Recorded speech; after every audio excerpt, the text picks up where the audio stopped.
Thank you all for coming down to find out more about the Quarry. I hope you're here to find out more about the Quarry. It'd be nerve-wracking otherwise. I'm Nick Mann. I've been a journalist for 23 years. I started out at the Guernsey Press. I've worked with some people I can see in the room today. I rose through the ranks basically to become the news editor, assistant editor, left the press to found Active Guernsey magazine, moved on, that's still going, I've moved on, worked at Bailiwick Express, I've worked in digital news, I've worked in traditional media, and now we've founded a glue company. We were challenged about what our motivation was behind the Quarry. And it was a really good question, and it really got me to thinking, and that's where the glue company analogy came in. And it's all about the bonds that keep us together and the role that the media has in that. And with that, I shall pass on to Warren. Brilliant. So, you know when you practice things and then you decide who's saying what, and then the guy says, you describe the glue company bit, I'll just say about it. Thanks. You've already done my job for me. Great. So yeah, for those of you who don't know, I'm Warren. There's people here who are much younger, so you won't know that I used to work in news 25 years ago for Channel TV. And off the back of Channel TV, I started up Spike Productions, which have been running for about 21 years, I think it is, just over. And that's basically working in video communications across corporate, across business, but also documentary making and other TV work. So still in communication, still in, to some degree, news. And basically I've always remained interested and quite geeky about the whole sort of news and local media side of things. And then Nick and I, well, we've been chatting for years, but we've started doing some AI courses, which were run via here. And by doing the AI courses, we were able to see that we started out with, ChatGPT, ask it a question, out, an answer pops. And what I didn't appreciate at that point is how you can use it for improving processes and getting outputs that you couldn't otherwise get, and basically improving things, saving time and all this sort of stuff. And I'm sure you guys are all more aware of that than I am. And then we started looking at how you can apply that to news, because local news is struggling. Guernsey aside, local news in the UK, there's a surprising 4 million people in the UK have no local news whatsoever. And if you look at those communities where there is no local news, they become very disparate, they quite often economically deprived, but almost worse than that, the people who live in those areas have no voice. They've got no way of challenging local government. They've got no way of hearing people in the local community, and all the other things that we sort of take for granted with local media, because it's just there. And actually, we've been lucky in the Channel Islands. We're really well served for local media. There's been a lot of it in different formats, but local media business models are under increasing pressure. Their advertising models, a lot of people now are advertising in print or radio and things, and other different things. But basically, the business models are struggling, and that's where Nick and I sort of came into this, where could we look at it a completely different way, and how can we basically produce something that doesn't cost as much to produce, which means we can be more efficient, and then we can be more sort of laser focused on what's working and what's not necessarily needed. And that side of it done. The other side is, don't need to tell you guys, we're living in a climate of complete misinformation, polarization. A lot of news is being fed by Facebook groups. Those Facebook groups are themselves hugely polarized, and we want to try and bring back some balance into how we report on news, so that ideally our goal is you read what we've got, you know that you've got a balanced view from more than one viewpoint, and you can sort of trust. Like I'm told off for using the word trust, but you can basically sort of trust the fact that this is based in fact. Although what I trust and what you trust may be different things. I appreciate that. And then off the back of that, if you can trust what you're reading, You can trust the people that are making decisions, government, you can trust people in business. And when we can trust the information we're getting, we're all a little bit more relaxed. We get on with each other better. And actually it makes our communities just a nicer place to be in. The bonds are stronger. The bonds, the glue. The glue. Sorry, I should start. This is an analogy that's been laboured a bit too long. I was asked earlier, before we even started today, about our approach to the news and what we're going to be doing that's different. I've come from an environment that was either very much about filling space, or it was probably more focused on speed and getting everything out there. And that's how the industry has developed and changed over time. And what we're seeing now is people maybe wanting a bit more of a relaxed pace, but definitely wanting more depth to their news, more credibility, more angles to their news. So by taking a step back from it, it's essentially we're built around a weekly model. It's a weekly newsletter. The website is updated daily with smaller news articles, but our aim is to produce at least one, maybe two in-depth pieces a week. I hesitate to use the word investigations because when you talk about investigations, people suddenly think that you're uncovering scandal and corruption, and they think about red tops and it gets very excited. That's not always going to happen in living in Guernsey. I don't think that's where we're at, and I'm not entirely sure that's what we need. So we have different ways of presenting our stories. Partially thanks to AI, we can very quickly present it audio, which is a trend that we've seen coming along more and more recently. I know even my mum told me that she loves the audio on this, and then I was like, amazed. Right, you can see some of what we do is short form in terms of it's not just a headline, it's a headline with bullet points. So if it's a shorter story, so I know I can get challenged, you're talking about depth, but you're also talking about short form.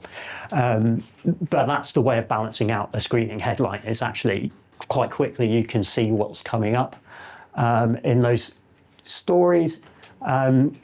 I'm really keen to explore visual storytelling a lot further, how we present information and how we present data to people and how they engage in it, moving away from a flat bit of text to something that you're interacting with.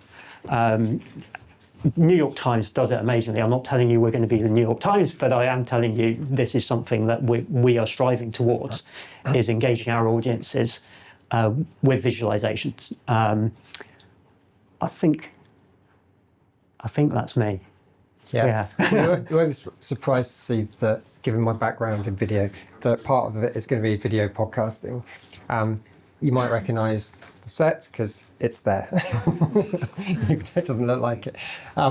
So we're going to try and do this more. And I know we're not reinventing the wheel with podcasting. It's been around and it's ever changing, ever improving. So we're planning every week to do some of our news based on that. I love it because you can actually get more. You can see the whites of people's eyes. You can get more into a story. You can actually get into the nuance of things, and we can use those as the basis of then doing written articles, other visuals. We can take little clips out of those. So there's a lot of ways that we can actually use one piece of generated news, generated content, and make that work quite well for us. But it's just a really nice, engaging way, and two examples there. One, we did it with the G8, which is more sort of a heavyweight news story. There you've got some Island Games athletes, so a little bit more sort of softer, but actually some really nice human stories coming out of that about struggle and not giving up and things like that.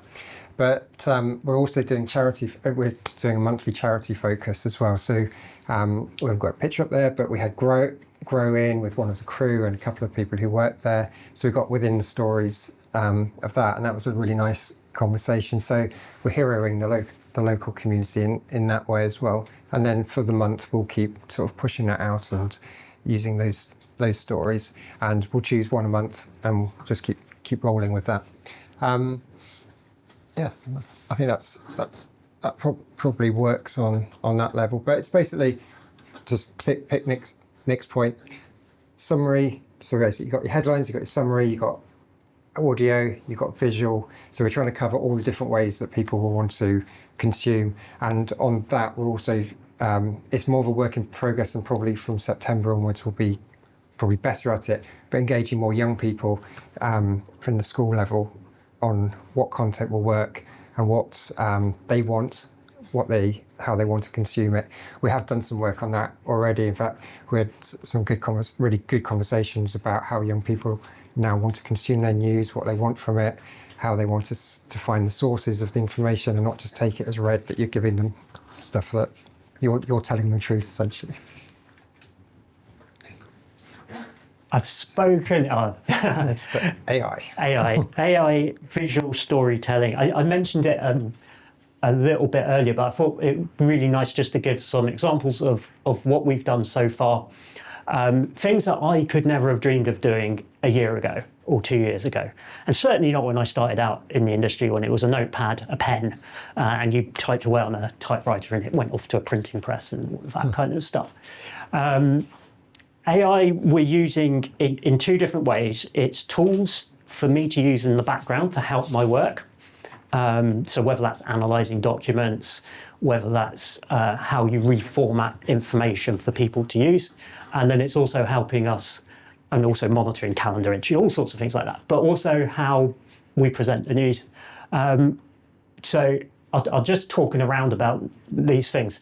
I don't know how familiar everyone is with the planning website that the States has. This is one of my key bugbears for a long time, is how the States presents information. And it's basically impenetrable. Unless you're the expert. Like, I spent way too much time on the States website, so I sort of know where I'm going. But if you don't know where you're going, you don't know where to find the information. So we're spending a lot of time looking at how we can represent this information for the community to see and use and understand. So we've done planning applications and planning decisions on a map, and there's a little bit of AI in the background to produce some of the summaries and things like that. I'll go over to the election. This was quite I'm really keen that this is always a learning experience for us, especially at the moment. The election was a big learning experience. We came to the election very late in the day. We were a new operation. So what were we going to add to the landscape of what was happening out there that was already being, there's hustings, the press are doing podcasts, and there's a lot already going on. And so one of the things we looked at was, again, how you can interact with deputies' manifestos and keep track of what they're saying, all in one place, in one portal, and how you can chat to that and interact with that. So that's where BallotBot came about. It was a very successful strategy in some Norwegian newspapers. They used it in European elections. I don't think we nailed it. We probably got 40% of the way there, 30% of the way there. But the potential for it, I think, is massive in terms of policy tracking, keeping an eye on what people say and what people do and how they live up to their promises. And yeah, I'm far too excited about that. Build Your States was Build Your States was a bit more gamification. So again, everybody knew who had been elected. Everybody knew that there were committee elections going on, but we thought it'd be a bit of fun that you could try and slot your candidates into their places and what would your states look like? What would your dream states be? I'm convinced every states member used this as they were going into the chamber to make their votes. But again, that's just stage one. I think we can use this more when we're tracking votes in the lead up to stage debates where we're trying to look at information. I really wanted to attach a lot more to it so you could find out more about the structure of the states, what the committees do, what the mandates are. So again, it's stuff that we take for granted because we've been working in it for a while, or you're embedded in the system. We need to get better at explaining as a short form. I think. Yeah, the one thing regarding AI that I suppose it's like almost, I don't know if it's an elephant in the room or not, but I feel like when you say these days AI, some people love it and some people are scared witless about it and think that the humans are completely not part of this and machines taking over the world. I feel like the way we're approaching AI is we're using it to improve our processes, we're improving it to streamline things. Like Nick explains, we're using it to get information and dig into it better. But in the whole process of this, there's a human at the end of it who is checking and making sense of things before anything that we put out. So it's definitely a human in the loop there. It's really, and I see it just generally in all of the things that I do, that it's a tool. AI is a tool that we use, and we can use it then to get the outputs that work for us. So that's sort of how we do it. We do have an AI policy which is on the site, which if anyone really wants to look at that, you can look at it. Right, Nick's been busy drawing. I was a couple of nights ago. It's one of my regular things is tuning into seminars in the US about local media and what's going on there. And audience engagement was the topic of this, and I really liked how they presented this, so I stole it. This is how the traditional model of news worked. Politician, organisation, PR company tells the journalist something. You might get lucky. The journalist might have time to ask them a question or two. They might get an answer. Not entirely sure. And that is then fed out to the audience. And all the power is lying up here, and none of it is lying with the audience. It's a transaction. It's a linear transaction. However, what we're looking to do is rebalance this. And that's part of the membership model and the community that we'll talk about a bit more later. What will drive our success is how we engage people and how they feel part of the Quarry and how they feel that they can help inform what we're looking at and how we're looking at. I, as a journalist, hold my hands up and say, I don't know everything about everything. And I think the danger is that in the old model, we had editors sitting in their office, telling their reporters to go off and do something, and that was it. Like, it could be informed, it could be ill-informed. It was agenda-driven. It was not how I ever wanted to work. So I came up with you've called it an infinity loop. I've gone for a figure of 8, and I'm not entirely sure what it is yet because we only developed it yesterday. We want to listen to our audience. That makes the audience the most important part of this relationship. That means that we are informed when we go off and do our pieces. I've got one person there. Hopefully there'll be more than one person at the end of it that we're quizzing, because that then speaks to our balance. So we're getting more voices. We come back, produce a story, it gets consumed. But hopefully this interaction continues. People see that story and they think, oh, you know what, you've missed this angle. I think you should drill into this. Why have you not spoken to this person? And like, if we use the power of the Guernsey community, it's only going to be good for us. It's only going to be good for the community. We'll produce better stories. We'll keep the glue tight and the bonds tight. God, I didn't think I was going to go there again. Okay, move on. Cool. Sorry, I've come to that too quick. But essentially, so we haven't got advertising. So how do we fund it? This is why you guys are here. Lock the door. So we've got a few levels. One is you can use the site, it's free. You'll get what I call news as usual, which is essentially the stuff that's coming through press releases or things that have been sent in that we write up as any other news outlet does and puts them out. That sort of, all the sort of higher value stuff is accessible to members. And first of all, we have a monthly subscriber, which is £7 a month, and you get that's everything. Then there's a level above that if people want to be more engaged, which is just a bit more, which it's an annual one, but it's 150 a year, not a month. And for that, you get more interaction. You can have a quarterly meeting, like meet the editor, if you really want to see Nick again.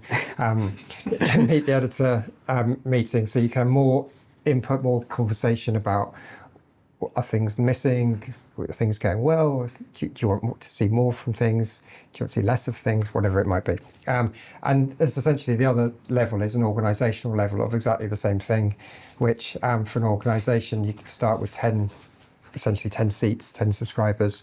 If you're a bigger organisation, you can add to that. But so there's the sort of, it's two main levels, but there's an organisation and a membership as well. If people like what we're doing and think that it's a positive thing, great if you get involved. If not, obviously that's all fine as well.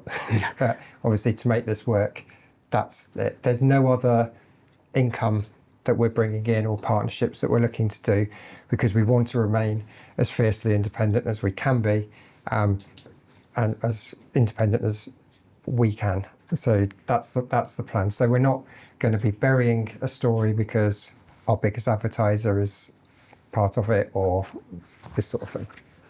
So that's essentially us. So thank you for being patient and listening to us and absorbing that. And if you do have any questions, then feel free to ask Nick.